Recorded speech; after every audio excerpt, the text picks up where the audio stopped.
Hello and welcome. This is Japan, and I want to do a tier list based off of what was Crown Jewel this weekend. I'm a little bit late on it. I mean, I'm gonna have it up by Monday, but Crown Jewel was Saturday, and overall, I thought it was a pretty solid pay per view. A lot of people were upset because it was kind of predictable, but I think like story wise, we kind of assumed it was. I think in my predictions, I ended up 5-2, so like I guess that kind of could show that it's a little predictable if I thought, I kind of guessed right, but overall, I think some of the decisions that they did decide for a longer arcing storyline, I think is worth it. So, right off the bat, we had Seth Rollins versus Drew McIntyre for the heavyweight title. I personally did want Drew McIntyre to win. I kind of figured he would lose because I think they're setting up for him to eventually like turn heel and stuff, and I think him losing here, him knowing that he should have had the Judgment Day's help, and I think that's gonna all be deciding factors into basically being the case that he will turn heel and then get the title from Seth Rollins at some point. So we had that spot. Overall match was really good, I thought. I feel like there could have definitely been a little bit more back and forth. I mean, it was a pretty solid 20-minute match, but I feel like that Seth Rollins kind of just had it in the bag, and then Drew rattled off a big long way of looking like he might win it, but when normally when you see that, you kind of know oh, it's going to come crashing back down, and Rollins won. I'm going to put it in B tier. I definitely don't think it was as good as the Shinsuke Nakamura matches, but I think overall as a story, I think it's going to be better, and I think the next time they do, it's going to be just a great, amazing match. At the end of it, we had Damian Priest try to cash in. That part was little goofy. I wanted him to cash in, but with Sami Zayn just stealing the bag and running, or the Money in the Bank and running away, it was a little goofy to me. Overall, the whole match, if you include that, I think was a B. It's very close to an A, but just not quite there. So, yeah, we'll see. We'll see how this rivalry turns out. I think overall it's going to be much, much better than all the rest of them that Rollins has had for the title. And I think if they do pull the trigger on Drew McIntyre, they need him to be at that desperate part. I don't think it'll be Survivor Series. I think it will be whatever the December one is. I don't think they would push it all to Royal Rumble. I think they want to have that fresh person, whoever wins Royal Rumble, to be able to go after either the heavyweight title or whoever else is in that universal title, case. So, yeah, I think that it was a pretty solid match. Next up was the Fatal 5-Way for the women's heavyweight title. I think overall we all knew that the match was going to go. This was my 100% lock that I knew Rhea Ripley would win. So that was a little disappointing. I feel like they picked 4 people that are definitely up and coming, but I don't think they would have been people that they would have put the belt on because of I feel like there's a good 4 or 5 at the very top of the card, and on Raw especially, it's pretty much her and Becky Lynch, and they haven't built that rivalry up yet. So I don't think they're going to have her drop the belt anytime soon, because I think they're going to build it up with Becky either winning the Royal Rumble and challenging her or something like that. So I feel there was a little less danger, but I did like that Rhea Ripley. So just have her go out there and fight. Her build-up was good. Her entrance was a little wonky. I mean, they had the guys come out, but it just felt there was a little disconnect of maybe I'm missing something culturally. Obviously, the crowd was really dead for the 2 women's matches. I think it's a cultural thing. But man, that really did suck the life out of a lot of the match too. But I think overall, good title defense. I like that they kind of pushed Nia Jax away from just being a dominant force. I think they ended up kind of protecting everybody here except for Nia. The other 4 really look solid in this and really kind of showed off how strong the division is, especially that middle to upper tier of the women's division. So I think overall it's a B. Definitely one of Rhea's best title defenses this year, other than when she won the title from Charlotte. I was going to say Scarlett, but yeah, that didn't count. But yeah, so B. I definitely think it's her best one so far that she's had. So I don't know if that's not saying much or just how it kind of rolled out, but B is how it works. Next up, you got Solo versus John Cena. This was actually one that I predicted wrong. I even in my prediction video, I didn't know because it would make sense for Cena to win just because he would break the streak and like maybe put him on a high note. It makes sense to let Solo win because Solo could get a lot out of the win. And it would also maybe progress the Bloodline storyline as like Roman doesn't trust Solo to get the job done. But it ended up just being kind of like a squash to a certain extent. It felt like Solo just kept beating on him and John Cena just could not keep pace. And if this is the last we see of John Cena, especially for like a large period of time, kind of sucks. I'm gonna put it in D. I just wasn't a big fan of it.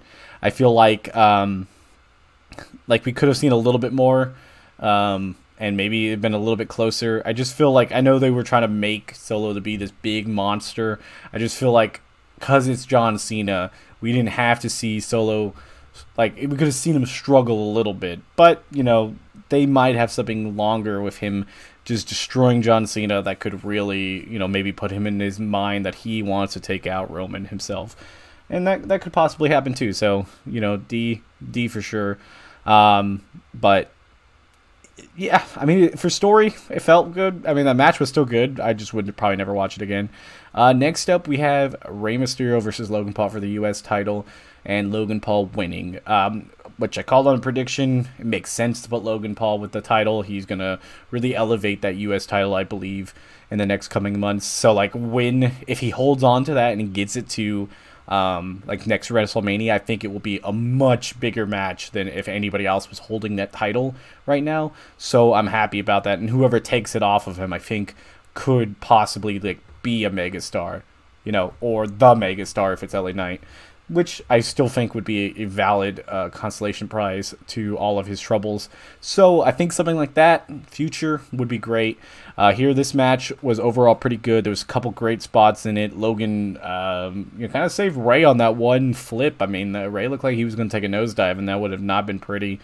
Logan did pretty solid. I don't like him necessarily as a person, but I think as a wrestler, he's pretty solid. The match was pretty good. The brass knuckle thing really was kind of dopey at the end. I much preferred like Dom to come out there and do something, but instead he gets the brass knuckles and Santos leaves the brass knuckles on the mat. That is just one of the most dumb things that I've ever seen. It would have been funny if like the manager like distracted him or something and then Santos dropped it, but he literally like, I'm gonna just sit him here. Just kind of stupid. I didn't really like that. That really kind of put it down to a C for me. Because overall, I thought it was a pretty solid match until like the ending part. We knew Logan was going to cheat the win, but like that of all things, just kind of felt stupid. But overall, the match was still pretty mid, so like mid tier. And we got a new U.S. title. So next up, we have Cody Rhodes versus Damian Priest. It definitely felt like this match was a little bit like not like supposed to be on the card. I figured it would be the opening match, and then Damian Priest would cash in at the end. But no, I think, he definitely, tried to get his guys out there. They didn't get out there.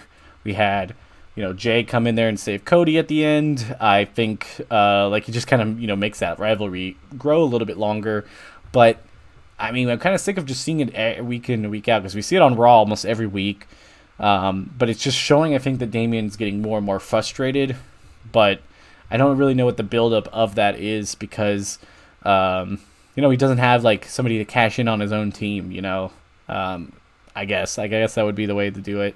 I kind of would have loved for speculation. Like, I don't know. I kind of would like the Money in the Bank to be on the line. Like that, I don't know if that would have been worth it.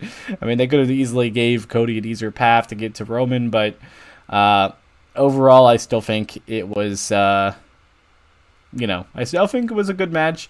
They had some good spots. It's going to go C just because the end was very messy. A lot of these that's kind of how it happened. The end really was awful compared to the rest of it. When we see the next match, I think they ended up doing good with the ending with Bianca versus Io. This was one that I got wrong because I really did think they were going to pull the trigger on Io losing, and I do that every single week or every single premium live event. I think this is going to be her end, and she pulls it off, and I'm particularly really happy. I like Io. I like her run. It's been a little weak, but I think that they have some salvageable parts to it. Sane came in there and saved her at the end. It ended up working out really well. I think that was just kind of a good, thing. Again, the crowd was dead because it was like a women's match, so we really didn't get the pop that I think saying deserved when she came back. But hopefully we'll see more of her.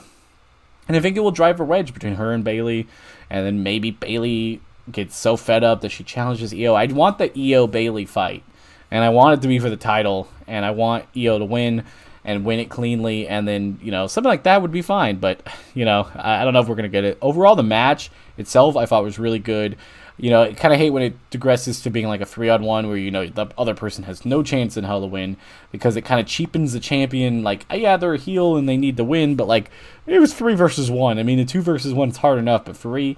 But overall, I think it was still pretty cool. Like, she beat out the count out, got in there, and I think like the interference was well enough that it wasn't too messy compared to the other 2 matches that had that. So I'm going to put it in B. I definitely think it was one of the better matches. I do like their match this better than when they fought against each other. God, I forgot what match that was. Was that Payback? Maybe I think they fought back in Payback when Bianca was the champion. I could be wrong, but yeah, I didn't care for that one as much. But this one was much better. I put it in B. But overall, I think it was still a pretty good match. Last but not least, Roman Reigns versus LA Knight. I don't think anybody really thought LA Knight was going to win. We kind of all wanted it. I mean, I would have been happy with it. I definitely think it would have been harder for storyline. I do believe they're going to just... I hate this, but Roman's going to hold on to this championship until he races Hulk Hogan. More and more, that's just how I'm feeling, and I don't know if I like that. I'm going to say probably not. I know we do have the heavyweight title, so at least we can have something else for matches. But let's just have him defend it a little bit more, just a little bit more. We're not going to see him all the way until Royal Rumble. I mean, like at least in a title defense. We're going to see him on SmackDown this week, but no title defense until Royal Rumble is insane. So I don't really particularly like that. The match itself, I thought was really good. Again, devolved into everybody coming out there to stop LA Knight, and the ref accidentally counting 3 at one point for LA Knight, which I hope is a storyline thing. Maybe he'll, do that. I would be cool with that. I think that could get him a rematch or something else. I think they just need to keep his momentum up. I didn't feel like it really helped him a lot by losing that match, and I think it kind of just reset him back a little bit. But I'm cool with LA Knight kind of just, using that momentum to maybe get himself into the U.S. picture against Logan Paul. But I thought the match was okay. I'm going to put it in B. I really didn't think any match was particularly crazy good. I think out of all of them, the most memorable match might have been Rollins and Drew McIntyre. But then again, it was just like, it was solid, but I felt like it could have been a little bit better. But there's my rankings. Tell me how you guys like the Premium Live event. Overall, I think this Premium Live event was definitely not the worst one that we've gotten. It's definitely not the best one. So middle of the road is, I don't think, too bad compared to some of these that just end up being so terrible. But you guys will have to tell me if you agree. And until next time, this is Japan. Bye, guys.